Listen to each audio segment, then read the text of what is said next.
എട്ടാമത്തെ പാഠഭാഗത്തിലേക്ക് പോവാം. ശിവാസ്തേ സന്തു ബന്ധാനഹ. അപ്പോൾ നിങ്ങളുടെ വഴി മംഗളകരമാവട്ടെ അല്ലേ.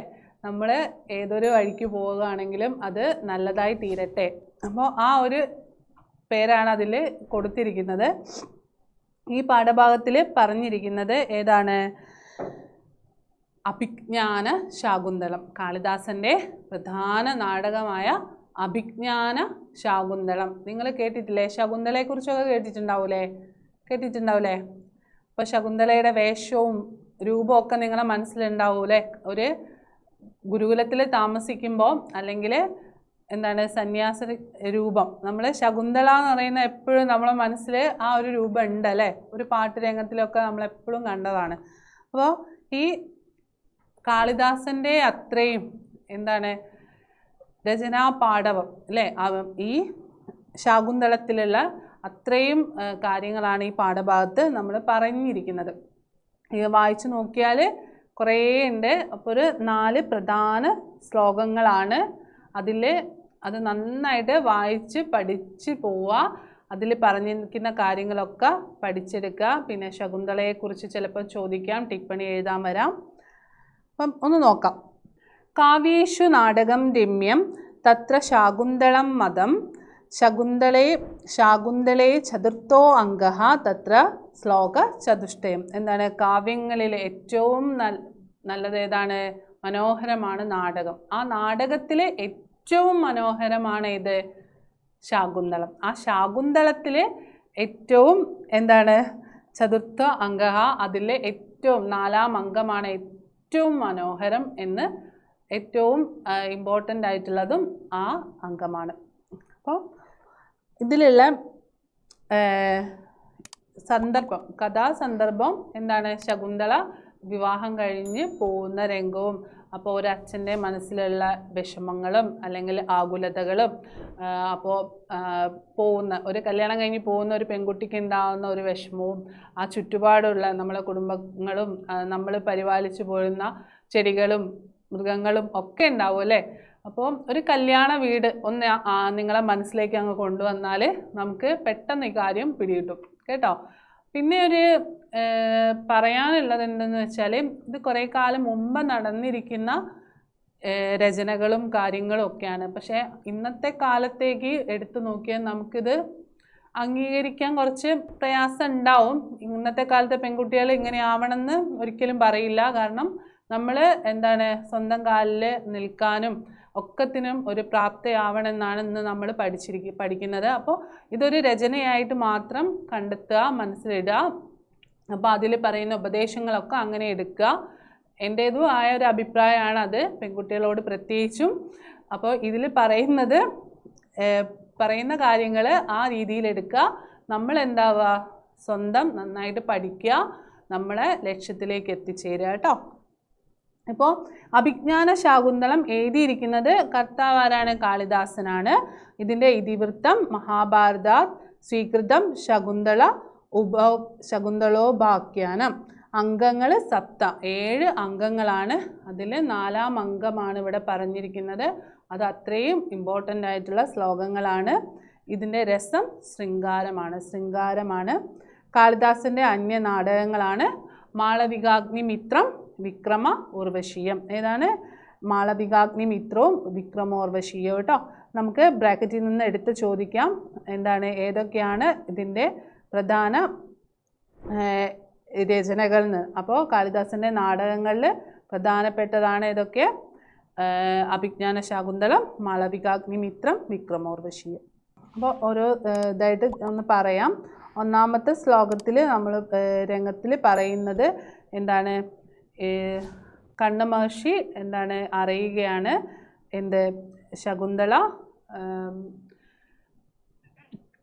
ശകുന്തളയുടെ കല്യാണം ഗാന്ധർവ വിധിപ്രകാരം ആരാണ് ശകുന്തളയെ കല്യാണം കഴിച്ചിരിക്കുന്നത്? ശകുന്തളയുടെ ഒരു കല്യാണം, ഒരു അച്ഛനുണ്ടാവുന്ന എല്ലാ വിഷമതകളും എന്താണ്?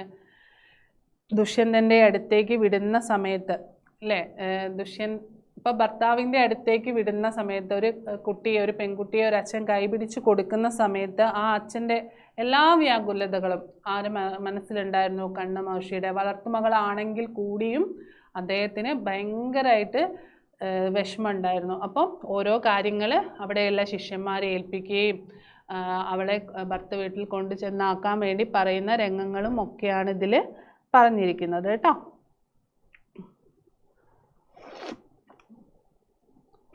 ഇതിനകത്ത് ഇതിവൃത്തത്തിൽ തന്നെ നമ്മൾ അഭിജ്ഞാന ശാകുന്തളത്തിൽ നമ്മൾ ഏറ്റവും ആലോചിച്ച് ഓർത്ത് വെക്കേണ്ടത് ശകുന്തളയ്ക്ക് കിട്ടിയ ഒരു ശാപമാണ്.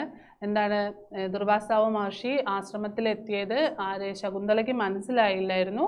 അപ്പോൾ ശകുന്തളയുടെ അറിയാതെ പോയ, വിസ്മയിച്ച് എപ്പോഴും എന്താണ് ആരുടെ ഓർമ്മയാണ്, ദുഷ്യന്തനെ ഓർത്തിരിക്കുന്ന ആ ഒരു കല്യാണം കഴിഞ്ഞ ആ ഒരു സമയമാണല്ലോ. അപ്പം ദുർവാസാവ് പറഞ്ഞു, നീ ആരെയാണോ ഓർത്തിരിക്കുന്നത് അവൻ നിന്നെ മറന്നു പോകട്ടെ. അപ്പോൾ ആ ഒരു ശാപം ഏറ്റ വിഷമത്തിലാണ് ശകുന്തള. അപ്പോൾ കണ്ണമഹർഷി ഇതറിയും അവളെ ഭർത്ത വീട്ടിലേക്ക് പറഞ്ഞയക്കുകയും ചെയ്യാണ്. അപ്പോൾ കൊടുക്കുന്ന കുറേ ഉപദേശങ്ങളും ഒക്കെയാണ് ഇതിൽ പറഞ്ഞിരിക്കുന്നത് കേട്ടോ. അസ്മാൻ സാധു വിജിൻ്റെ ആ ഒരു ശ്ലോകഭാഗത്ത് പറഞ്ഞിരിക്കുന്നത് എന്താണ്, തപസ്വിനികളായ, ഇതിൽ പറഞ്ഞിരിക്കുന്നത് എല്ലാ തപസ്വികളായ ഞങ്ങളെയും ഞങ്ങളുടെ ഉന്നതമായ വംശത്തെയും എന്താണ്, എങ്ങനെയാണോ നമ്മൾ എന്താണ് എല്ലാ സ്നേഹവും നമ്മൾ തന്നിരിക്കുന്നത് അതുപോലെ തന്നെ എന്താവണം, ഓരോ നിഷ്കളങ്കമായ എല്ലാ സ്നേഹത്തോടെയും എന്ത് ചെയ്യണം, മറ്റ് അവിടെയില്ല ഈ നമ്മൾ ഇവിടുന്ന് എന്താണോ നിങ്ങൾക്ക് കിട്ടിയത്, മോക്ക് ആ ശകുന്തളയ്ക്ക് കിട്ടിയത്, അവിടെ കല്യാണം കഴിഞ്ഞ് പോയി കഴിഞ്ഞാലും അവിടെ എല്ലാ ആളുകളുടെടുത്തും ഇതേ സ്നേഹവും ഒക്കെ നിലനിൽക്കണം എന്നാണ് പറയുന്നത്. പിന്നെ രണ്ടാമത്തെ ശ്ലോകത്തിൽ ശുശ്രൂഷസ്യ ഗുരു, അപ്പം അവിടെയുള്ള ഗുരുകാരണവന്മാരെയും അവിടെയുള്ള ഗുരുക്കന്മാരെയും പിന്നെയോ രാജാവിൻ്റെ സപത്നികളെയും ഒക്കെ ശുശ്രൂഷിക്കണമെന്നും പിന്നെ അവിടെയുള്ള പരിചാരകരോടൊക്കെ നല്ല രീതിയിൽ പെരുമാറണമെന്നും ഒക്കെ ആരെ ധരിപ്പിക്കുകയാണ്, ശകുന്തളയെ ധരിപ്പിക്കുകയാണ് കേട്ടോ. കണ്ണമഹർഷി പറഞ്ഞു കൊടുക്കുകയാണ്, എല്ലാവരെയും സ്വന്തം പോലെ കാണണം, അവരെയൊക്കെ നന്നായിട്ട് നോക്കണമെന്നും. ഭൂത്വാ ചിരായ, അപ്പം അതിനകത്ത് പറയുന്നത് എന്താണ്, കുറേ കാലം നല്ല രീതിയിൽ ജീവിച്ച് നല്ല കുട്ടികളെയൊക്കെ നല്ല മക്കളെയെല്ലാം വളർത്തി വലുതാക്കി അവരുടെ എന്താണ് രാജ്യഭാരം ഏൽപ്പിച്ചിട്ട് എന്താണ് ഈ ആശ്രമത്തിലേക്ക് തിരിച്ചു വരണം. അപ്പോൾ ശകുന്തളയ്ക്ക് നല്ല വിഷമമായിരിക്കുമല്ലോ, എപ്പോഴാണ് ഞാൻ ഇനി തിരിച്ചു വരിക എന്നൊക്കെ ഉള്ള വിഷമം ഉണ്ടാവും. അപ്പോൾ അതൊക്കെ നമ്മൾ നല്ല രീതിയിൽ എല്ലാ കാര്യങ്ങളും ചെയ്ത് എന്താണ് വാനപ്രസ്ഥം എന്ന് പറയുന്ന അവസാന ഘട്ടത്തിലേക്ക് നിങ്ങൾ ആശ്രമത്തിലേക്ക് തിരിച്ചു വരണമെന്നൊക്കെ പറയാണ്. പിന്നെ അത്തോഹി കന്യാ പരകീയ ഏവ താമദ്യ ആ ഒരു ശ്ലോകഭാഗത്ത് പറയുന്ന കാര്യങ്ങളാണ്. അതാണ് ഞാൻ മുൻകൂട്ടി നിങ്ങളോട് പറഞ്ഞിരിക്കുന്നത്. നിങ്ങൾ കവിയുടെ അല്ലെങ്കിൽ കാളിദാസ എഴുതിയ ആ ഒരു രചനയായിട്ട് നിങ്ങൾ കാണുക. ഇന്നത്തെ കാലത്ത് നമ്മൾ ജീവിതത്തിൽ ഒരുപാട് മുന്നേറേണ്ട ആവശ്യമുണ്ട്. അതുകൊണ്ട് ഒന്നും കൂടി പറയുകയാണ്, പെൺകുട്ടി എന്നത് കേവലം അന്യനുള്ള സ്വത്താണ്. അതാണ് ഈ ഇതിൽ പറയുന്നത്. അപ്പോൾ നമ്മൾ എന്താണ് അന്യനുള്ള സ്വത്ത് മാത്രം അല്ല അല്ലേ, എന്താണ് നമ്മളെ ഒരു നിക്ഷേപം അത് തിരിച്ച് എവിടെ ഏൽപ്പിക്കുകയാണ്, ഭർത്താവിനെ ഏൽപ്പിക്കുകയാണ്. അച്ഛൻ നമ്മൾ ഇത്രയും കാലം സൂക്ഷിച്ചു വെച്ച ഒരു നിക്ഷേപമായിട്ടാണ് അവിടെ പറയുന്നത്. പക്ഷേ അത് ആ അർത്ഥത്തിലൊന്നും എടുക്കണ്ട. നിങ്ങൾ എന്ത് ചെയ്യാം, നന്നായിട്ട് ഈ ശ്ലോകങ്ങളൊക്കെ ഒന്ന് വായിച്ച് മനസ്സിലാക്കി എടുക്കുക. അപ്പോൾ നമ്മുടെ അച്ഛനും അമ്മയും ഉള്ളിടത്തോളം കാലം നമുക്ക് നമ്മളെ വീടും ഒക്കെ നമ്മുടെ സ്വന്തമാണ് കേട്ടോ. ഉദ്ദേശിച്ച ഇത്രയേ ഉള്ളൂ. എവിടെ ചെന്നാലും നമ്മൾ എന്താക്കുക, നല്ല രീതിയിൽ ജീവിക്കുക കേട്ടോ. പിന്നെ ഇതിനകത്തുള്ള കുറേ ക്വസ്റ്റ്യൻസ് ഉണ്ട്. അപ്പോൾ ഞാനൊരു ഏകദേശം ഇതിൽ പറഞ്ഞിരിക്കുന്നതാണ് കേട്ടോ. ഇപ്പം ഇതിൽ നിങ്ങൾ നോക്കിയേ, ത്വാന്തം, ലബന്ധം, തുമ്നന്തം, അങ്ങനെ അന്യാനി, അങ്ങനെയുള്ള പദങ്ങൾ കണ്ടെത്തി എഴുതാനാണ് പറയുന്നത്. ത്വാന്തം എന്താണ് ഗത്വ, മത്വ, ചിത്വ, അങ്ങനെയുള്ള ത്വാന്തം അവസാനം വരുന്ന വാക്കുകൾ. ലബന്ധം വിളിക്കുക, ആലോക്യ, അങ്ങനെ യായിൽ അവസാനിക്കുന്ന യായിൽ വരുന്ന വാക്കുകൾ തുമ്മുനന്തം, ഗന്തും, പാതും, അങ്ങനെ പഠിതും, അങ്ങനെയുള്ള തുമ്മുനന്തം അതാണ് പറയുന്നത് കേട്ടോ. അപ്പം അതൊക്കെ ഒന്ന് പഠിച്ചെടുക്കുക കേട്ടോ. അപ്പം ഇതിനകത്ത് കുറച്ച് ക്വസ്റ്റ്യൻസ് നോക്കാം നമുക്ക്. അഭിജ്ഞാന ശാകുന്തളെ കതി അംഗാഹ സന്ധി. എത്ര അംഗങ്ങളാണ് അഭിജ്ഞാന ശാകുന്തളത്തിലുള്ളത്? എത്രയാണ്? സപ്ത. എത്ര അംഗങ്ങളാണുള്ളത്? 7 അംഗങ്ങളാണ് അഭിജ്ഞാന ശാകുന്തളത്തിൽ ഉള്ളത്. കാവ്യേഷു ഡേഷ് രമ്യം. കാവ്യേഷു നാടകം രമ്യം. മുന്നേ പഠിച്ചതാണ് കാവ്യേഷു നാടകം രമ്യം. നമ്മൾ ഫസ്റ്റ് തന്നെയുള്ള പാരഗ്രാഫിൽ അതൊക്കെ ഒന്ന് വായിച്ചു നോക്കണേ. കാവ്യേഷു നാടകം രമ്യം. ദുഷ്യന്തേന ശകുന്തള കേന വിധിന പരിണീത.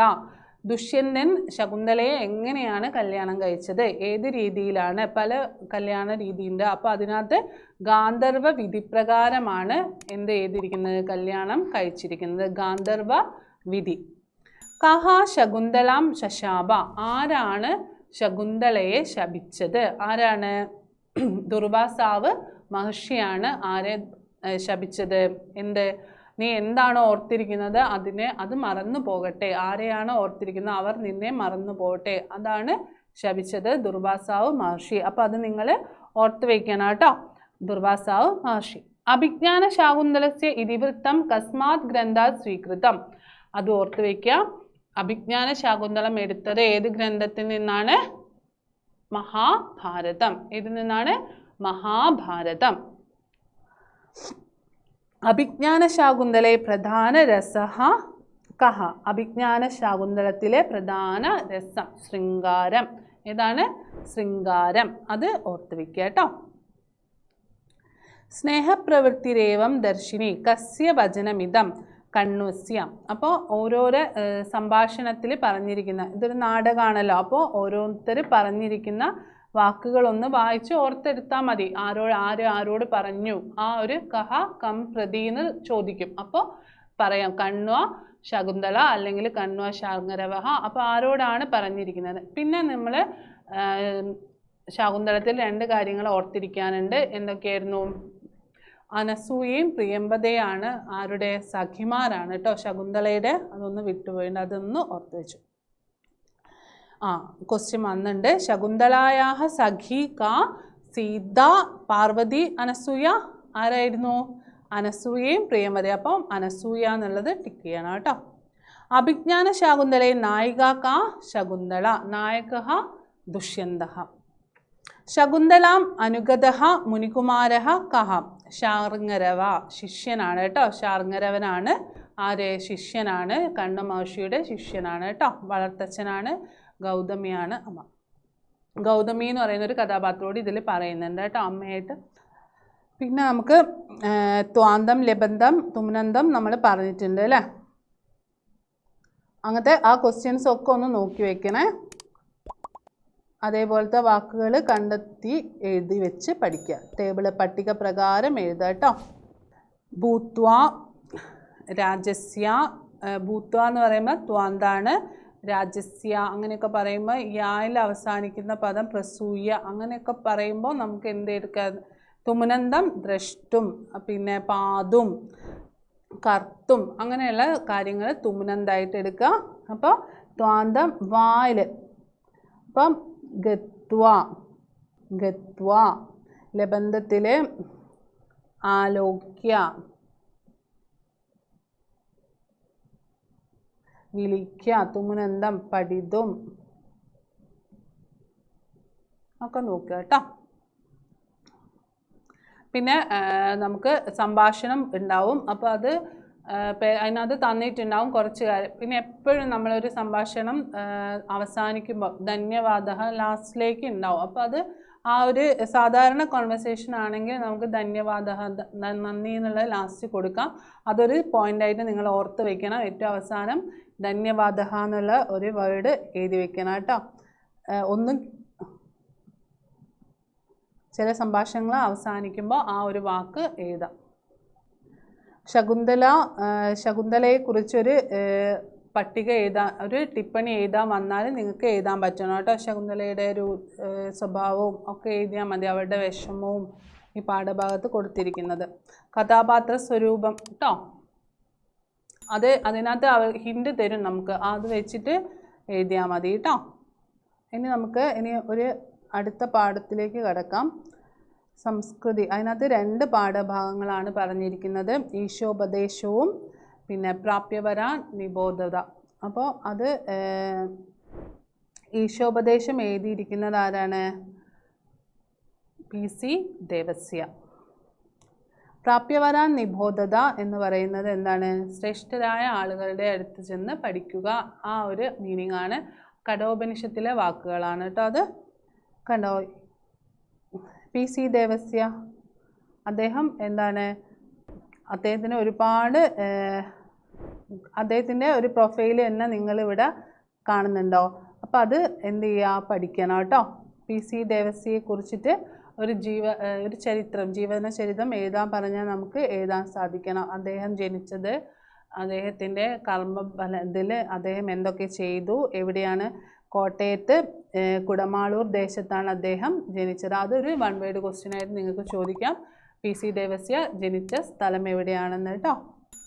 അതേപോലെ ശങ്കരാചാര്യ സ്വാമിയുടെ ചോദിച്ചിട്ടുണ്ട്, കാലടിയിലാണ്.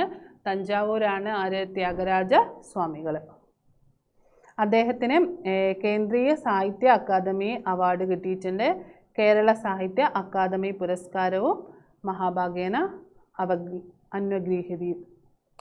അന്നഗൃഹീത്. അപ്പോൾ അദ്ദേഹം ഇതൊക്കെ ഈ അവാർഡുകളൊക്കെ അദ്ദേഹത്തിന് ലഭിച്ചിട്ടുണ്ട് കേട്ടോ. അദ്ദേഹം ഈ ക്രിസ്തീയ ഈശോപദേശം, ഈശോ എന്ന് പറയുമ്പോൾ നമ്മൾക്കറിയാം അല്ലേ, ബൈബിളുമായിട്ട് ബന്ധപ്പെട്ടതാണ്. യേശുദേവനെ പ്രകീർത്തിക്കുന്ന, യേശുദേവനെ കുറിച്ചിട്ട് പറയുന്ന കാര്യങ്ങളാണ് ഇവിടെ പറഞ്ഞിരിക്കുന്നത് കേട്ടോ. അപ്പോൾ ക്രിസ്തു ഭാഗവതം എന്ന പാഠഭാഗത്തു നിന്നാണ് ഇത് എടുത്തിരിക്കുന്നത് കേട്ടോ. ക്രിസ്തു ഭാഗവതത്തിലേതാണ് ഈശോപദേശം. ഈ ക്രിസ്തു ഭാഗവതം എഴുതിയതാരാണ്? PC ദേവസ്യ. അപ്പോൾ അതിനകത്തുള്ള ക്വസ്റ്റ്യൻസ് ഒന്ന് നോക്കി നോക്കാം. അപ്പോൾ ഇതിനകത്തും ഇതേപോലെ തന്നെ ശ്ലോകങ്ങളാണ് ഉള്ളത്.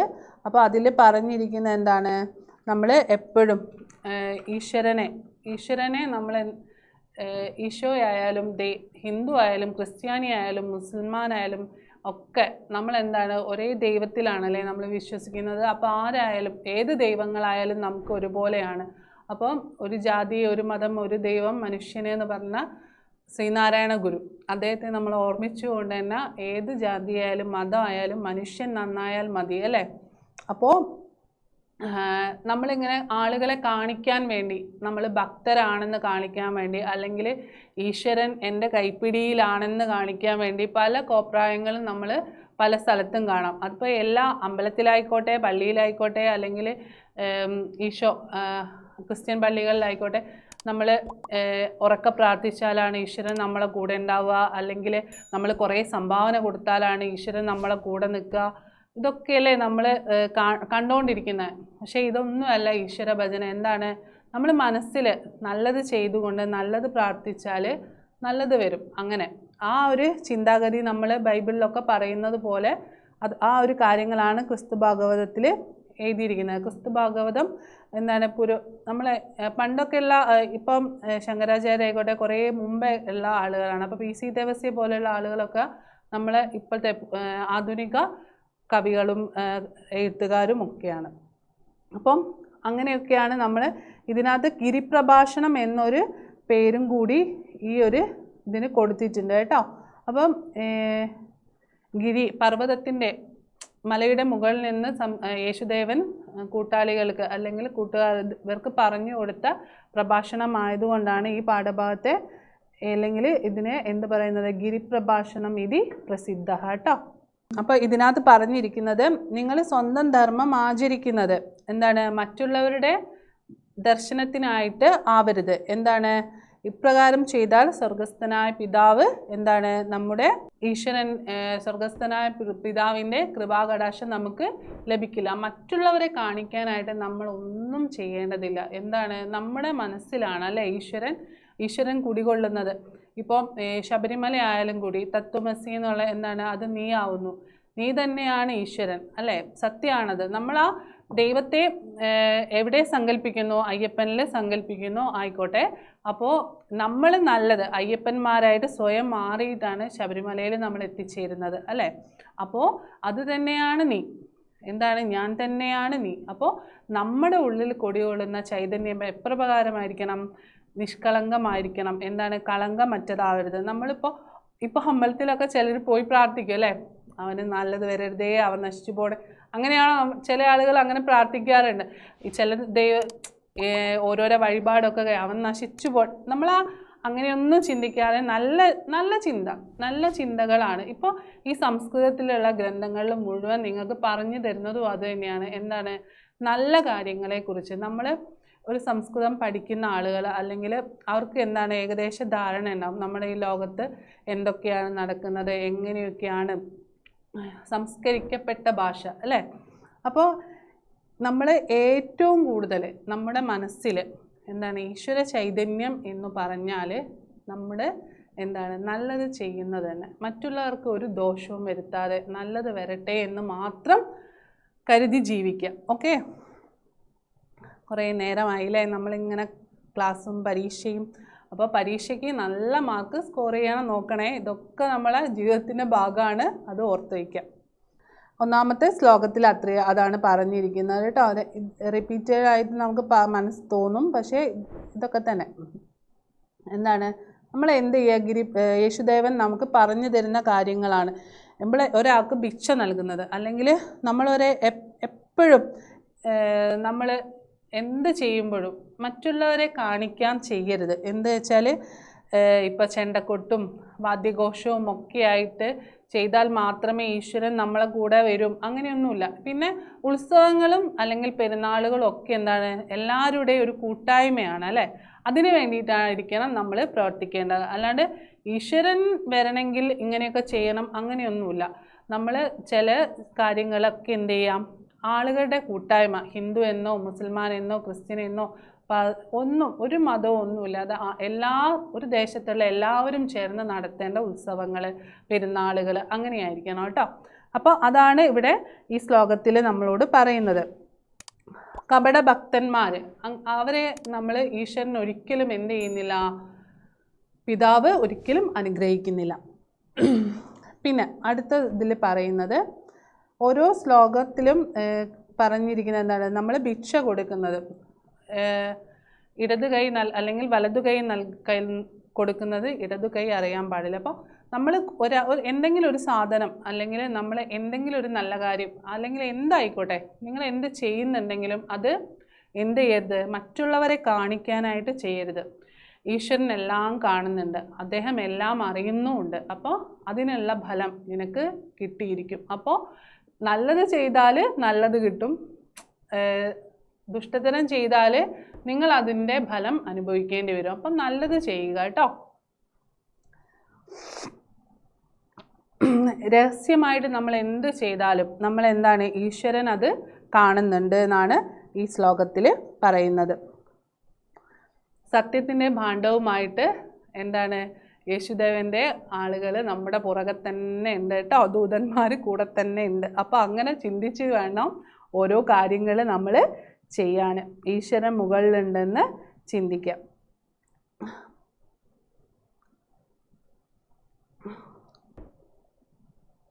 ഇപ്പോൾ പിന്നെ ശ്ലോകത്തിൽ പറയുന്നത്, നമ്മൾ എപ്പോഴും അല്ലേ എന്ത് പ്രാർത്ഥിക്കുമ്പോഴും അല്ലെങ്കിൽ എന്ത് കാര്യമാണെങ്കിലും നാൽക്കവലിൽ പോയിട്ട്, നൽക്കവല എന്ന് പറഞ്ഞാൽ ഒരു 10 ആൾ കൂടുന്നിടത്ത് പോയിട്ട് ദൈവമേ അങ്ങനെ നമ്മൾ കാണാറുണ്ട് അല്ലേ, ഒച്ചത്തിൽ പാട്ട് പാടിയിട്ടും ഈശ്വരനെ ഇങ്ങനെ ഇങ്ങനെ പാട്ട് പാടിയിട്ടും ഒക്കെ എൻ്റെ ഈശോയെ അങ്ങനെയൊക്കെ നമ്മൾ പല ഇതിൽ കാണാറുണ്ട്, സിനിമയിലും TV-യിലൊക്കെ കാണാറുണ്ട്. അപ്പം അങ്ങനെ ഉറക്കെ പറഞ്ഞത് കൊണ്ടോ അല്ലെങ്കിൽ ഉറക്കെ ആളുകൾ എല്ലാവർക്കും അരോചകമായിട്ട് സംസാരിച്ചത് കൊണ്ടോ ഒന്നും ഈശ്വരൻ നമ്മളെ അടുത്തൊന്നും അങ്ങനെയൊന്നും എത്തിച്ചേരില്ല. എന്താണ്, പതുക്കെ പ്രാർത്ഥിച്ചാൽ മതി. വീട്ടിൽ എന്താണ് ഒരു മുറിയിൽ അടച്ചിട്ട് എന്താണ് നമ്മൾ പ്രാർത്ഥിച്ചാൽ ഈശ്വരൻ കേൾക്കും എന്നാണ് നമ്മളോട് പറയുന്നത്. കപടഭക്തന്മാർ ആവാതെ ഇരിക്കാനാണ് നമ്മളോട് പറയുന്നത്.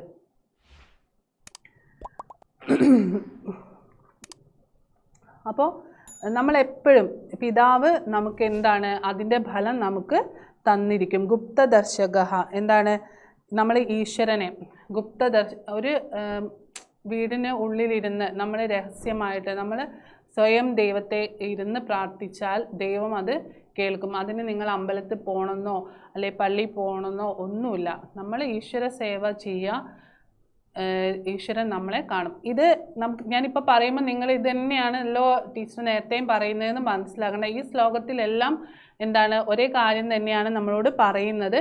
എന്താണ്, കപട ഭക്തരാവാതിരിക്കുക. നമ്മളെ ഭക്തി എന്ന് പറയുന്നത് അല്ലെങ്കിൽ മറ്റുള്ളവർക്ക് നന്മ ചെയ്യുകയാണെന്നുള്ളതൊരു ബോധം നമുക്ക് ഉണ്ടാവണമെന്ന് പറയാണ്. അപ്പോൾ ആ പാഠഭാഗത്തിൽ ഒന്ന് നോക്കാം അല്ലേ. ക്രിസ്തു ഭാഗവതസ്യ കർത്താക്കഃ പ്രൊഫസർ PC ദേവസ്യ. യേശുദേവസ്യ ജീവനചരിതം അവലംബ്യ സംസ്കൃതഭാഷായാം രചിതം പ്രഥമം മഹാകാവ്യം ക്രിസ്തു ഭാഗവതം. ക്രിസ്തു ഭാഗവതമാണ് PC ദേവസ്യ എഴുതിയ ആദ്യത്തെ എന്താണ് സംസ്കൃത ഭാഷയിലുള്ള ആദ്യത്തെ ജീവനചരിതം. ആരുടേത്? യേശുദേവൻ്റെ. യേശുദേവനെ കുറിച്ച് ആദ്യമായി എഴുതിയ എന്താണ് സംസ്കൃത ഭാഷയിലുള്ള പ്രഥമ കാവ്യമാണ് ഇത് ക്രിസ്തു ഭാഗവതം.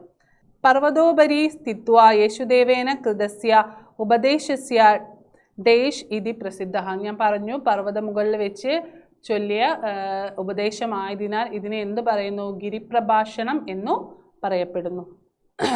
പ്രൊഫസർ PC ദേവസ്യ അദ്ദേഹം ഏതു കലാശാലയിലെ പ്രിൻസിപ്പൽ ആയിരുന്നു എന്നാണ് ചോദിക്കുന്നത്. അപ്പം ഞാൻ പറഞ്ഞിട്ടുണ്ട് പ്രൊഫൈൽ നന്നായിട്ട് പഠിച്ചിട്ട് പോകണം, അതിൽ നമുക്ക് പല ക്വസ്റ്റ്യൻസും ചോദിക്കും. അപ്പോൾ അദ്ദേഹം മാർ ഇവാനിയോസ് കലാശാല, മാർ ഇവാനിയോസ് കോളേജിലെ പ്രധാന അധ്യാപകൻ ആയിരുന്നു, പ്രിൻസിപ്പൽ ആയിരുന്നു കേട്ടോ. അപ്പം കേന്ദ്ര സാഹിത്യ അക്കാദമി അവാർഡ് എപ്പോഴാണ് കിട്ടിയത് അതൊക്കെ നിങ്ങൾ നോക്കി വെക്കണേ, ഓരോരോ ക്വസ്റ്റ്യനും കേട്ടോ. അപ്പോൾ പിന്നെ അദ്ദേഹം മരിച്ചത് എന്നാണ് ആ ഡേറ്റൊക്കെ ഒന്ന് ഓർത്ത് വയ്ക്കണം കേട്ടോ. സ്വധർമാചരണം പരേഷാം ആലോകനാർത്ഥം യദി കരോതി തർഹി കൃപാപ്രസാദ ന ലഭ്യ. എന്താണ്, ആരുടെ കൃപാപ്രസാദാണ് നമുക്ക് കിട്ടാതിരിക്കുക? യേശുദേവസ്യ അല്ലെങ്കിൽ പിത. യദ്യേവം ഇത്യത്ര വിശ്ലേഷണം കഥം. യദി ഇവം. യദ്യേവം എങ്ങനെയാണ് പദച്ഛേദം ചെയ്യുക? യദി ഇവം.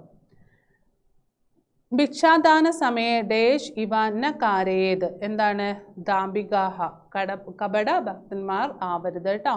ഭിക്ഷാദാന സമയം. ദക്ഷിണഹസ്തദത്ത ഭിക്ഷ ഡേഷ് മാ ന്യായതാം. വാമ കരയണ. നമ്മൾ ഇടത് കൈ കൊടുക്കുന്നത് വലത് കൈ അറിയരുത്, അല്ലെങ്കിൽ അങ്ങനെ നമ്മൾ ഒരു കൈ കൊണ്ട് കൊടുക്കുന്ന കാര്യം മറ്റേ കൈ മറ്റൊരാൾ അറിയരുത്, അതാണ് ഉദ്ദേശിക്കുന്നത് കേട്ടോ. നമ്മളിപ്പോൾ എവിടെയെങ്കിലും ഒരു സംഭാവന കൊടുത്തു, അല്ലെങ്കിൽ മനുഷ്യന്മാരുടെ അല്ലെങ്കിൽ കുറച്ച് നമ്മളെ പോലെയുള്ള സാധാരണപ്പെട്ടവരോ അല്ലെങ്കിൽ പൊങ്ങച്ചക്കാരോ എന്തോ ആയിക്കോട്ടെ, നമ്മൾ എന്ത് കാര്യം ചെയ്താലും 10 പേരെ അറിയിച്ചാലേ നമുക്ക് സമാധാനം ആവുള്ളൂ. ഞാൻ വലിയ വലിയ കാര്യങ്ങൾ ചെയ്തിട്ടുണ്ട്, അല്ലെങ്കിൽ ഞാൻ ചെയ്തത് വലിയ കാര്യമാണ്, അങ്ങനെ ഒരു എന്താണ് ആറ്റിറ്റ്യൂഡ് ആയിരിക്കില്ലേ നമുക്കുണ്ടാവുക. അപ്പോൾ അത് എല്ലാവരെയും ഒന്ന് അറിയിക്കണമല്ലോ. സഹായമാണ് ഇവിടെ ഉദ്ദേശിച്ചത്. സഹായം കൊടുക്കുമ്പോൾ ഇപ്പോൾ നമ്മൾ പത്രത്തിലൊക്കെ കാണാറുണ്ട്, ചിലർ ബാഗ് കൊടുത്തു, അല്ലെങ്കിൽ പുസ്തകം കൊടുത്തു, അല്ലെങ്കിൽ അങ്ങനെ പഠന സഹായങ്ങൾ കൊടുത്തു, അല്ലെങ്കിൽ വീട് കൊടുത്തു. ചിലർ എന്തിനാണ് അത് ചെയ്യുന്നത്? ഞാനിത് ചെയ്ത് കഴിഞ്ഞാൽ മറ്റുള്ളവർ അറിഞ്ഞു കഴിഞ്ഞിട്ടുണ്ടെങ്കിൽ അവരും ഇത് ചെയ്യുമല്ലോ, കൊടുക്കുമല്ലോ, അങ്ങനെ കരുതുന്നവർക്ക് തെറ്റില്ല കേട്ടോ. അല്ലാതെ എന്താണ്, ഒരാൾക്ക് ഒരു 100 രൂപ കൊടുത്ത് സെൽഫി എടുത്ത് പോസ്റ്റ് ചെയ്ത് കഴിഞ്ഞാൽ എങ്ങനെ ഉണ്ടാവും? ആ കുട്ടികളുടെ അവസ്ഥയും ഭയങ്കര സങ്കടമായിരിക്കും അല്ലേ.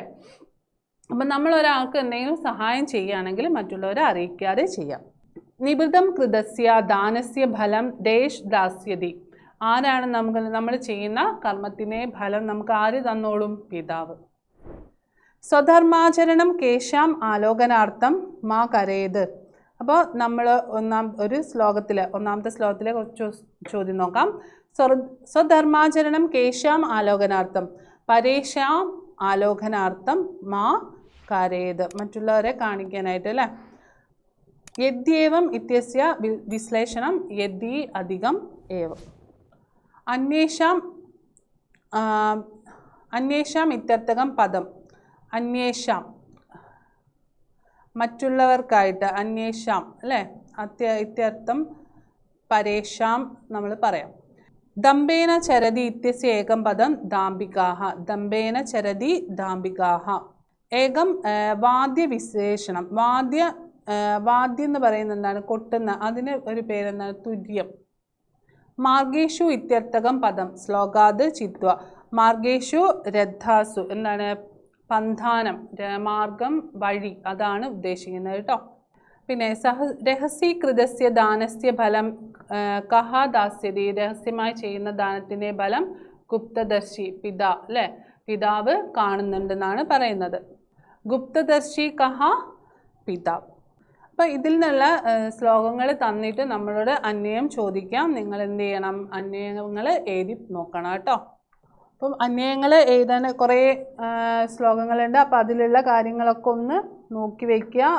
പദങ്ങൾ അന്വയിച്ച് എഴുതുക കേട്ടോ.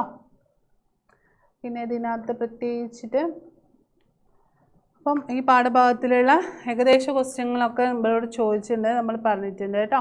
ഇനിയിപ്പം അവസാനത്തെ പാഠഭാഗത്തിലേക്ക് കടക്കാം. പ്രാപ്യവരാൻ നിബോധത. പ്രാപ്യവരാൻ നിബോധത എന്താണ്? വരാൻ, പ്രാപ്യം, നിബോധത. വരാൻ എന്ന് പറഞ്ഞാൽ നമ്മൾ ശ്രേഷ്ഠന്മാരുടെ അടുത്ത് ചെന്ന്, നമ്മൾ അറിവുള്ളവരുടെ അടുത്ത് നിന്ന് എന്തും പഠിക്കാം കേട്ടോ. അല്ലാതെ നമ്മൾ എന്താണ് അല്പജ്ഞരായ അല്ലെങ്കിൽ അറിവില്ലാത്തവരുടെ അടുത്ത് നിന്ന് പഠിച്ചാൽ എന്താവും? നമുക്ക് തെറ്റുകൾ പറ്റാം. അപ്പോൾ നമ്മൾ എന്ത് ചെയ്യുക? പഠിക്കുന്നത് കൃത്യമായിട്ട് പറയുന്ന അധ്യാപകരുടെ അടുത്ത് നിന്ന് തന്നെ പഠിച്ചെടുക്കുക കേട്ടോ. അധ്യാപകർ പറയുന്നതെല്ലാം കേൾക്കുക. ഇന്ന വർക്കൗട്ടൊക്കെ ചെയ്ത് കഴിഞ്ഞാൽ അല്ലെങ്കിൽ ഇങ്ങനെ ചെയ്ത് കഴിഞ്ഞാൽ നിങ്ങൾക്ക് മാർക്ക് ഉണ്ടാവും.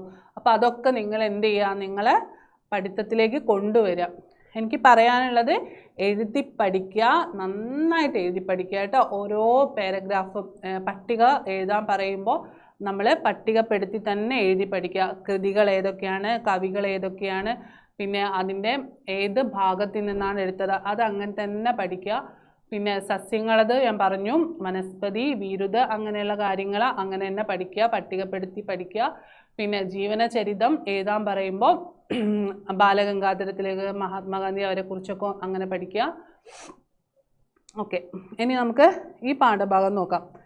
അപ്പോൾ പ്രാപ്യവരാൻ നിബോധത. ഇത് നിങ്ങൾ ഇതെല്ലാം കേട്ടിട്ടുണ്ടോ? ഉപനിഷത്തുകളെ കുറിച്ചൊക്കെ കേട്ടിട്ടുണ്ടോ? ശ്രീ ശങ്കരാചാര്യർ 108 ഉപനിഷത്തുകളാണ് നമ്മളെ ഇതിൽ എന്താ പറയണ്ടേ അറിയപ്പെടുന്നത്. നമുക്ക് പ്രാപ്യമായത്, ബാക്കിയെല്ലാം നശിച്ചു പോയെന്നാണ് പറയപ്പെടുന്നത്. കിട്ടിയ അറിവ് വെച്ചിട്ട് പറയാണ്. ദശ ഉപനിഷത്ത്, 10 ഉപനിഷത്തിന് അദ്ദേഹം ശങ്കരാചാര്യർ ഭാഷ്യം എഴുതിയിട്ടുണ്ട്. ഈശ, കേന, കഠ, പ്രശ്ന, മുണ്ടക, മാണ്ഡൂക്യ, തൈത്തിരീയ, ഐതരേയ, ചാന്തോഗ്യ, ബൃഹദാരണ്യ ഉപനിഷത്ത്. അപ്പോൾ ഈശോപനിഷത്ത്, കേനം, ഈശ, കേന, കഠ, പ്രശ്നം, അങ്ങനെ അത്രയൊന്നും പഠിക്കണ്ട, എന്നാലും ഞാനൊന്ന് പറഞ്ഞതേ ഉള്ളൂ. അപ്പോൾ ഉപനിഷത്തുകളുണ്ട്, പിന്നെ വേദാംഗങ്ങളുണ്ട് പഠിക്കാൻ. ശിക്ഷാകൽപ്പം, നിരുക്തം, വ്യാകരണം, ഛന്ദസ്, ജ്യോതിഷം, അങ്ങനെ. പിന്നെ വേദങ്ങൾ നിങ്ങളോട് ഞാൻ നേരത്തെ പറഞ്ഞു. ഋഗ്വേദം, യജുർവേദം, സാമവേദം, അഥർവവേദം, 4 വേദങ്ങൾ. അപ്പോൾ ഇതിൽ കഠോപനിഷത്ത് എന്ന പാഠഭാഗത്തെ ഭാഗത്ത് ഉപനിഷത്തിലെ കുറച്ചൊരു ഭാഗമാണ് ഇവിടെ എന്ത് പറഞ്ഞിരിക്കുന്നത്? പ്രാപ്യവരാൻ നിബോധത എന്ന പാഠഭാഗം എടുത്തിരിക്കുന്നത് കേട്ടോ. യമൻ്റെ അടുത്ത് ചെന്ന് നചികേതസിൻ്റെ കുറേ കാര്യങ്ങൾ, കുറേ ക്വസ്റ്റ്യൻസ് ചോദിക്കുന്നതാണ് കേട്ടോ. അപ്പോൾ അതിൽ നിന്ന് ഉള്ള ഉത്തരവും നചികേതസിനോട് യമൻ എന്ന് പറഞ്ഞാൽ ആരാണ്? മൃത്യുദേവനാണ്. അപ്പോൾ അദ്ദേഹം പറയുന്ന കാര്യങ്ങളും നചികേതസ് മനസ്സിലാക്കുന്ന കാര്യങ്ങളും ഒക്കെയാണ് ഈ പാഠഭാഗത്ത് പറയുന്നത് കേട്ടോ. വാജസ്രവസ് അത് ഒരു നോക്കി വെക്കണം കേട്ടോ. വാജസ്രവസ് സർവസ്വ ദക്ഷിണം വിശ്വജിത് നാമയാഗം ചകാര. എന്താണ്? വാജസ്രവസ് വിശ്വജിത്ത് എന്ന യാഗം നടത്തി. യാഗം എന്ന് പറഞ്ഞാൽ മഹായാഗമാണ് കേട്ടോ. വിശ്വജിത് നാമം ആരാണ് നടത്തിയത്? വാജസ്രവസ്. ആരുടെയാണ് അച്ഛനാണ്? നചികേതസിൻ്റെ അച്ഛനാണ് വാജസ്രവസ്. അദ്ദേഹം വിശ്വജിത് നാമ യാഗം ചകാര. അപ്പോൾ അവിടെ കൊടുത്തിരിക്കുന്നത്. അപ്പോൾ ഈ യാഗത്തിൻ്റെ അവസാനം എന്താണ്? ഈ പശുക്കളെയാണ് ദാനം ചെയ്യുന്നത്. പശുക്കളെ നൽകിയിട്ടാണ് ഈ യാഗം അവസാനിപ്പിക്കുന്നത്. അപ്പോൾ നമ്മളിപ്പോൾ എന്ത് കാര്യം ചെയ്യുമ്പോൾ നല്ലത് ചെയ്യണമെന്ന് ഞാൻ മുന്നേ പറഞ്ഞു. അതേപോലെ തന്നെ നല്ല കാര്യങ്ങൾ ചെയ്യുമ്പോൾ നമ്മളിപ്പോൾ ഒരു യാഗമൊക്കെ ചെയ്യുക, അല്ലെങ്കിൽ ഒരു ഹോമം, അങ്ങനത്തെ യാഗം എന്ന് പറഞ്ഞാൽ ഹോമമൊക്കെ അല്ലേ, നമ്മൾ ഗണപതി ഹോമമൊക്കെ നിങ്ങൾ അമ്പലത്തിലൊക്കെ കണ്ടിട്ടുണ്ടാവില്ലേ, അതേപോലെ അതൊന്നല്ല, ഇത് വലിയ യാഗമാണ്, വിശ്വജിത്ത് എന്ന് പറയുന്ന യാഗമാണ്. അപ്പോൾ അതിൻ്റെ സമ്മാനം അവസാനം അവിടെ നിന്ന ആളുകൾക്കൊക്കെ ഈ ബ്രാഹ്മണന്മാർക്ക് ധേനുക്കളെ നൽകും, പശുക്കളെ. അത് എന്താണ്? നല്ല പശുക്കളെ നൽകണം. പക്ഷേ ഇവിടെ അദ്ദേഹം നൽകുന്നത് എങ്ങനത്തെയാണ്? കറവ പറ്റിയതും പ്രസവിക്കാത്തതും പിന്നെ ക്ഷീണിച്ചതും എന്താണ് കൈയും കാലും ഒക്കെ ഒടിഞ്ഞതും തൂങ്ങിയതും ഒക്കെ ഇങ്ങനെ എന്താണ് ഒരു ഉപയോഗവും ഇല്ലാത്ത എന്താണ് പശുക്കളെയാണ് നൽകുന്നത്. ഇതിങ്ങനെ ചെറിയ കുട്ടിയായ നചികേതസിനെ വല്ലാണ്ട് വിഷമിപ്പിച്ചു. തന്നെ അച്ഛൻ ചെയ്യുന്ന കർമ്മഫലം താൻ തിരുത്തണമെന്ന് ആര് ചിന്തിച്ചു? നചികേതസ് ചിന്തിച്ചു. കാരണം നമ്മളിപ്പോൾ മക്കളെ അച്ഛന്മാരെ അല്ലെ അമ്മമാരാണല്ലേ തിരുത്തുക. പക്ഷേ ഇവിടെ നേരെ തിരിച്ചാണ്. എന്താണ്? വിശ്വജിത്ത് യാഗം നടത്തിയപ്പോൾ വാജസ്രവസിനെ തിരുത്താൻ ആരാണ് ശ്രമിക്കുന്നത്? നചികേതസാണ്. അതിപ്പോൾ നമുക്കും അങ്ങനെ തന്നെ ചെയ്യാമല്ലേ. നമ്മൾ എല്ലാവരും പെർഫെക്റ്റ് ആയിരിക്കണം എന്നില്ലല്ലോ. അപ്പോൾ തെറ്റ് ചെയ്യുന്നത് നമുക്ക് ചൂണ്ടിക്കാണിക്കാം തെറ്റാണെന്ന് അല്ലേ. അപ്പോൾ ഇങ്ങനെ ഈ നമ്മളിപ്പോൾ ഒരാൾക്ക് നൽകുന്നത് എന്താണ്? നമുക്ക് പ്രിയമുള്ള കാര്യങ്ങളാണ് നമ്മൾ നൽകേണ്ടതാണെന്നാണ് പറയുന്നത്. കാരണം നമുക്ക് പ്രിയമുള്ളത് എന്ന് പറഞ്ഞാൽ ഏറ്റവും അൾട്ടിമേറ്റ് ആയിരിക്കും, നല്ല സാധനങ്ങൾ മാത്രമായിരിക്കും എന്താണ് നമുക്ക് കൊടുക്കേണ്ടി വരിക. അപ്പോൾ അങ്ങനെയാണ് നമ്മൾ നല്ല സാധനങ്ങളെയാണ് നമ്മൾ നൽകേണ്ടതെന്നാണ് ഇവിടെ പറഞ്ഞിരിക്കുന്നത്.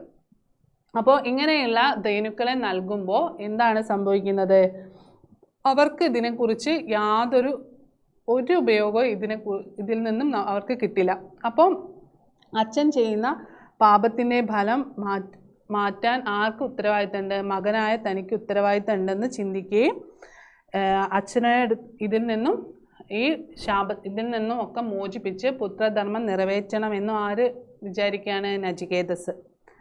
അപ്പോൾ അങ്ങനെ അച്ഛനോട് ചോദിക്കുകയാണ്, മാം കസ്മൈ ദദാതി മാം കസ്മൈ ദദാതി. അപ്പോൾ അച്ഛനോട് ചോദിച്ചു, എന്നെ ആർക്കാണ് അങ്ങ് ദാനം നൽകുന്നതെന്ന് 2-3 വട്ടം ചോദിച്ചു. വിശ്വജിത്ത് യാഗം നടക്കുന്ന സമയത്ത് ഇങ്ങനെ ചെയ്യുന്ന സമയത്ത് വാജസ്വ ചോദിക്കുകയാണ്. അപ്പോൾ ഈ അച്ഛൻ ഇങ്ങനെ ഏത് സമയവും 2-3 നമ്മൾ ചെറിയ കുട്ടികൾ അങ്ങനെയാണല്ലേ, നമ്മളിങ്ങനെ തോണ്ടിക്കൊണ്ടിരിക്കും. ഓരോ പണിയെടുക്കുന്നതിന് അമ്മ അമ്മ അമ്മ ചോദിക്കട്ടെ, അമ്മ ഒരു സംശയമുണ്ട്, അമ്മ ഒരു സംശയമുണ്ട്, അല്ലെങ്കിൽ നമ്മളിങ്ങനെ കാര്യമായിട്ട് എന്തെങ്കിലുമൊക്കെ വർക്ക് ചെയ്തുകൊണ്ടിരിക്കുമ്പോഴായിരിക്കും. പക്ഷേ കുട്ടികളാണ്, അവരുടെ സംശയങ്ങൾ നമ്മൾ തീർത്തു കൊടുക്കണം. എന്ത് ജോലി ചെയ്യുകയാണെങ്കിലും നമ്മുടെ ചെറിയ കുഞ്ഞനിയന്മാരോ അനിയത്തിമാരോ അല്ലെങ്കിൽ ആരായാലും അവർക്ക് ഒരുപാട് കാര്യങ്ങൾ അറിയാനുള്ള ആകാംക്ഷ ഉണ്ടാവും. അവർ പുതിയ പുതിയ കാര്യങ്ങൾ പഠിച്ചു വരികയായിരിക്കും. അപ്പോൾ ഇതേപോലെ മാം കസ്മൈ ദദാതി, എന്നെ ആർക്കാണ് നൽകുന്നതെന്ന് ആര് ചോദിച്ചു?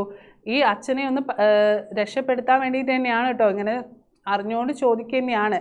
അപ്പോൾ പുത്രസ്യ വചനം ശൃണ്വൻ പിതാ കിമപി ന പ്രത്യവദത്, അച്ഛനൊന്നും മിണ്ടുന്നില്ല, മൈൻഡ് ചെയ്യാണ്ട് അങ്ങനെ നടക്കുക. അപ്പോൾ പിന്നെ പൗനപുണ്യേന വീണ്ടും തവേബ അപൃച്ഛത്, വീണ്ടും ചോദിക്കുകയാണ്. അപ്പോൾ അച്ഛൻ പറഞ്ഞു, ത്വാം മൃത്യേവ ദദാമി, ഞാൻ നിന്നെ മൃത്യുവിനാണ് കൊടുക്കുന്നത്. അപ്പോൾ അച്ഛൻ്റെ വായിൽ നിന്ന് എന്താണ് പെട്ടെന്ന് അങ്ങ് പറഞ്ഞും പോയി, നിന്നെ ഞാൻ ആർക്ക് നൽകുകയാണ്? യമന് കൊടുക്കുകയാണ്, മരണത്തിന് കൊടുക്കുകയാണെന്ന് പറഞ്ഞു പോയി. പക്ഷേ അവരൊക്കെ എന്താണ് പറയുന്ന വാക്ക് പാലിക്കേണ്ടതാണ് അല്ലേ. ദേവന്മാർ ആ ഒരു ഗണത്തിൽ പെടുന്നതായതുകൊണ്ട് അവർ പറഞ്ഞു പോയത് എന്താണ് മാറ്റി പറയില്ല. അപ്പോൾ ഈ കുട്ടി നചികേതസ് എവിടെയാണ്? അച്ഛനെ ആശ്വസിപ്പിച്ചുകൊണ്ട് പിതൃവാക്യ പാലനായ യമലോകത്തേക്ക് പോയി. അപ്പം സ്വപുരം ആഗതം നചികേതസം യഥാകാലം സത്കർമ്മം എന്താണ് നമ്മൾ യമദേവനെ നചികേതസ് അവിടെ യമലോകത്ത് എത്തിയപ്പോൾ ശരിയായിട്ട് എന്താണ് സൽക്കരിക്കാനൊന്നും കഴിഞ്ഞില്ല. അപ്പോൾ യമദേവന് സങ്കടമായി. യമൻ ചോദിച്ചു, എന്ത് പ്രായശ്ചിത്താണ് നചികേതസിനോട് ഞാൻ ചെയ്തു തരേണ്ടത്? അപ്പോൾ നചികേതസ് പറഞ്ഞു അപ്പോൾ നചികേതസിന് പ്രായശ്ചിത്ത രൂപേണ 3 വരപ്രസാദം കൊടുത്തു. ആര്? യമദേവൻ യമലോകത്തെത്തിയപ്പോൾ 3 വരങ്ങൾ ചോദിക്കാൻ പറഞ്ഞു. അപ്പോൾ ആത്മാനം അധികൃത്യ യമ നചികേതസോ സംവാദോ സഞ്ജാത. ആത്മാവുമായി ബന്ധപ്പെട്ട് കുറച്ച് എന്താണ് സംവാദം അവർ തമ്മിൽ നടന്നു. അപ്പം അതിനെക്കുറിച്ചാണ് ഈ കഠോപനിഷത്തിൽ മുഖ്യമായിട്ട് പറഞ്ഞിരിക്കുന്നത് കേട്ടോ. അതിലുള്ള കുറച്ച് ഭാഗങ്ങളാണ് ഇവിടെ കൊടുത്തിരിക്കുന്നത്. 3 വരങ്ങളിൽ 3 വരയായിട്ട് ചോദിച്ചത് 3 കാര്യങ്ങളാണ്. ഒന്ന് എൻ്റെ അച്ഛൻ എന്നെ കുറിച്ച് ഓർത്ത് വിഷമിപ്പിക്കരുത്, പിന്നെ അഗ്നിവിദ്യയെക്കുറിച്ച് അറിയണം രണ്ടാമത്തായിട്ട്, പിന്നെ മരണശേഷം എന്തു സംഭവിക്കും എന്ന് വെച്ചാൽ ആത്മാവിന് എന്ത് സംഭവിക്കും, അല്ലെങ്കിൽ എന്താണ് മരണശേഷം നമ്മൾ ഉണ്ടാവാൻ പോകുന്നത്, അങ്ങനെയുള്ള കാര്യങ്ങളെക്കുറിച്ച്. അപ്പം അതുമായിട്ട് ബന്ധപ്പെട്ട ശ്ലോകങ്ങളാണ് നമുക്കിവിടെ കാണാനുള്ളത് കേട്ടോ. അവിദ്യായാം അന്തരേ വർത്തമാന സ്വയം ധീരാഹ പണ്ഡിതമന്യമാനാഹ. അപ്പോൾ ദദ്രഭ്യമാണ പര്യന്തി മൂഢ. അപ്പോൾ അതുമായിട്ട് ബന്ധപ്പെട്ട കുറച്ച് ക്വസ്റ്റ്യൻസ് ആണ് നമുക്കിവിടെ നോക്കാനുള്ളത് കേട്ടോ. അതിനകത്ത് എല്ലാം പറഞ്ഞ പോലെ തന്നെ പദച്ഛേദം, അന്വയം, വിഗ്രഹം ഒക്കെ നോക്കുക കേട്ടോ. ഇപ്പോൾ ഒന്നാമത്തെ ശ്ലോകത്തിൽ എന്താണ്, ചില ആളുകളുണ്ട് അല്ലേ, നമ്മൾ പണ്ഡിത ശ്രേഷ്ഠന്മാരാണ്, ഞങ്ങൾക്ക് എല്ലാം അറിയാം, നമ്മളെ അടുത്ത് എന്താണ് മൂഢന്മാരായിട്ടുള്ള വിദ്വാൻമാർ. മൂഢന്മാരായിട്ടുള്ള വിദ്വാൻമാർ എന്ന് പറഞ്ഞാൽ എല്ലാം അറിയാം, പക്ഷെ എന്താണ് അവർ എല്ലാം അറിഞ്ഞു കഴിഞ്ഞാലും മറ്റുള്ളവർ ചോദിച്ചാൽ അത് പറഞ്ഞു കൊടുക്കാൻ മടിയാണ്. നമ്മളെ വിദ്യ എങ്ങനെയാണ് ഏറിടുക, പറഞ്ഞു കൊടുക്കുന്തോറും, മറ്റുള്ളവർക്ക് പറഞ്ഞു കൊടുക്കുന്തോറാണ് നമ്മളെ ബുദ്ധി എന്താണ് ഉറക്കുക. അപ്പോൾ എത്രമാത്രം നിങ്ങൾ പരീക്ഷയ്ക്ക് പറഞ്ഞു കൊടുക്കണം എന്നല്ല പറയുന്നത്, അല്ലാതെ നിങ്ങളെ കൂട്ടുകാരെയും അല്ലെങ്കിൽ വീട്ടിൽ നിങ്ങൾ പറഞ്ഞ് പഠിച്ചു നോക്കൂ, നിങ്ങളെ മനസ്സിൽ നിന്ന് അത് മായൂല. അപ്പോൾ അങ്ങനെ പഠിക്കുക എന്നാണ് പറയുന്നത്. അപ്പോൾ ഇത് മൂഢന്മാരാണ്, എന്താണ് പണ്ഡിതന്മാർ, മൂഢന്മാരല്ല കേട്ടോ പണ്ഡിതന്മാർ, അങ്ങനെയല്ല, എന്താണ് മൂഢന്മാരായ പണ്ഡിതന്മാരുണ്ട്. എന്ത് വന്നാലും നമ്മളാണ് അൾട്ടിമേറ്റ്, നമ്മളാണ് ഏറ്റവും മുന്തിയ ആളുകൾ എന്നും പറഞ്ഞിട്ട് ചിന്തിക്കുന്ന അവർ എന്താണ് സ്വയം പണ്ഡിതന്മാരാണെന്ന് വരുത്തി തീരും. പിന്നെയോ അന്ധന്മാരെ പോലെ, എന്താണ് അന്ധേനൈവ നീയമാന, അന്ധന്മാരാൽ നയിക്കപ്പെടുന്ന ആളുകളെ പോലെ. അവരെന്താവും, അന്ധന്മാർ മുന്നിൽ നയിച്ചാൽ എങ്ങനെ ഉണ്ടാവും, നമ്മൾ പോയി പടുകുഴിയിൽ വീഴൂലേ, അവർക്ക് കണ്ണ് കാണുമോ, അതേപോലെയാണ്.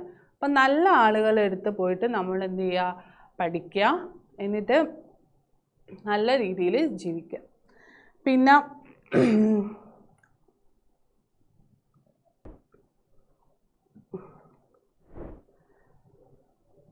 രണ്ടാമത്തെ ശ്ലോകത്തിൽ ഇതൊക്കെ തന്നെ, ഇത് എന്താണ് കഴിവ് കുറഞ്ഞ തേരാളിക്ക്, നമ്മൾ കുതിരയെ മെരുങ്ങാത്ത ആളുകളുടെ ഇടയിൽ പോയാൽ എങ്ങനെ ഉണ്ടാവും.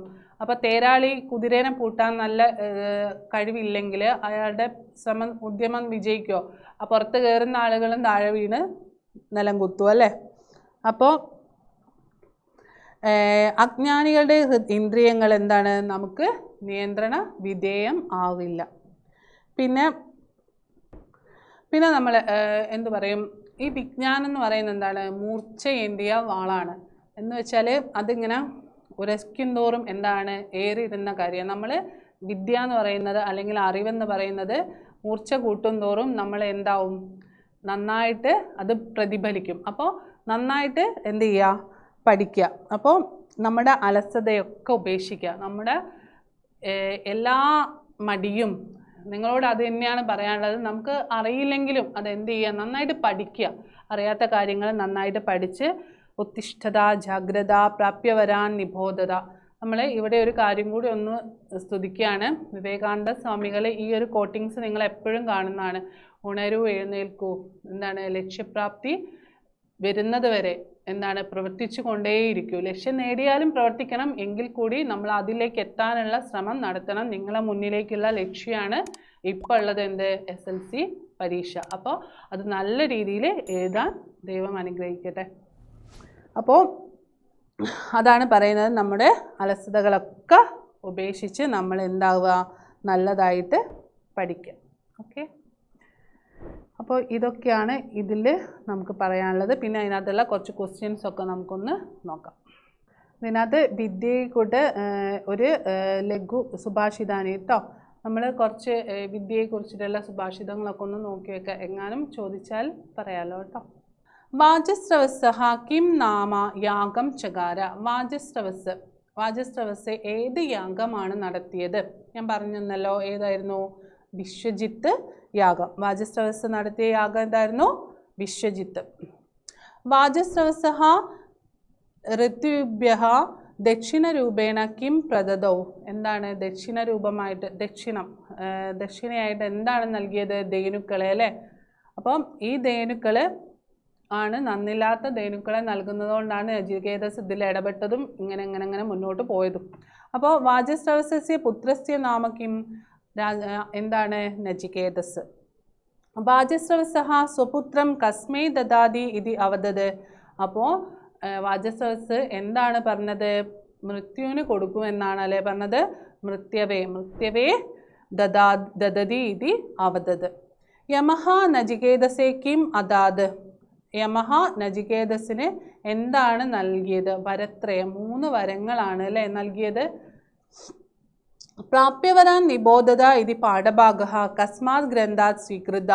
കഠോപനിഷത്ത്. സ്വയം പണ്ഡിതമന്യമാന അജ്ഞഃ കം പ്രാപ്നുവന്തി. എന്താണ്? സത്കർമാണോ? അല്ല, കുന്മാർഗാണ് അല്ലേ. നമ്മൾ സ്വയം പണ്ഡിതനാണെന്ന് ധരിച്ചു വെക്കുന്നവർ നല്ല മാർഗ്ഗമല്ല നമ്മളെ പറഞ്ഞ് പഠിപ്പിക്കുക. അപ്പോൾ നല്ല ആളുകളെ അടുത്ത് പോയിരുന്ന് പഠിക്കുക. അജ്ഞാനം ദൂരീകർത്തും കാൻ ഉപഗച്ഛേത് ശ്രേഷ്ഠാൻ. അജ്ഞാനം, നമ്മുടെ തെറ്റുകൾ അല്ലെങ്കിൽ അറിവില്ലായ്മ ആരുടെ അടുത്ത് പോയിട്ട് മാറ്റണം? ശ്രേഷ്ഠന്മാരുടെ അടുത്ത് പോയിട്ട് അറിയാത്ത കാര്യങ്ങൾ ചോദിക്കണം. ആ ശ്രേഷ്ഠന്മാരെ നിങ്ങൾക്ക് എത്ര പറഞ്ഞിരുന്നതിനും അവർക്ക് ബുദ്ധിമുട്ടുണ്ടാവില്ല. നിങ്ങളോട് എത്ര വട്ടം നിങ്ങൾക്ക് വേണ്ടിയിട്ട് ഇതാക്കാനും പറഞ്ഞു തരാനും.